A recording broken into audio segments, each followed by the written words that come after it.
So, paano nga daw ba ang mag-delete ng mga post natin, yung mga lumang post natin dito sa Facebook? Kasi marami daw ang nahihirapan, guys, kung paano nga daw ba i-delete yung mga post natin dito sa Facebook, lalo na yung mga 2020, 2015, yung mga matagal ng taon, guys. So, ganito lang yun, guys, yung tamang pag-delete para hindi ka mahirapan maghanap. So, sundan mo lang ang video na ito. So, dito, guys, sa ating Facebook account, pindutin nyo lang itong tatlong tuldok. And then, pindutin natin itong activity log. Tapos, makikita nyo na dito guys, yung public post. Yan, pindutin natin.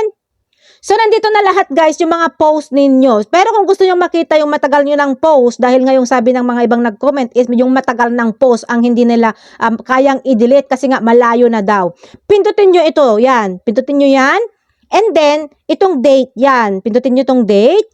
Tapos, puntahan nyo na kung anong date yung gusto nyong puntahan. So, for example, matagal na yon yung year na 2017, 2015, ganon. Pindutin nyo lang itong year dito sa taas. Yan, ganyan.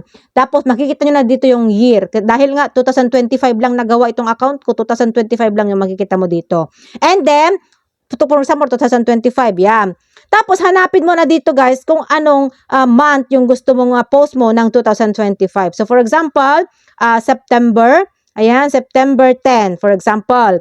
Yan, okay. And then, September 10 hanggang September 20, for example, yung gusto nating makita. And then, okay.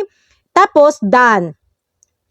So, dito guys, nandito na guys yung mga post nyo ng September 20, yan, 19, hanggang 10. Kasi diba, nilagay natin ng 10, yan. Kung gusto nyo i-delete lahat, pindutin nyo itong all. Yan, all. And then, pindutin nyo itong trash.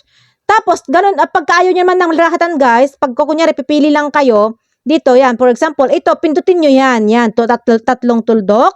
And then, move to trash. So, ganun lang kasimple guys. Tapos, kapag na-trash nyo na, puntahan nyo na rin yung trash bin. Ito, yan, pindutin nyo rin yan. Dahil nga, makikita nyo pa rin siya dito. Tapos, pwede nyo na siyang i-delete dito ulit. I-clear nyo. Or pwede rin hayaan nyo na lang kasi nga, 30 days lang din ito, mawawala na siya.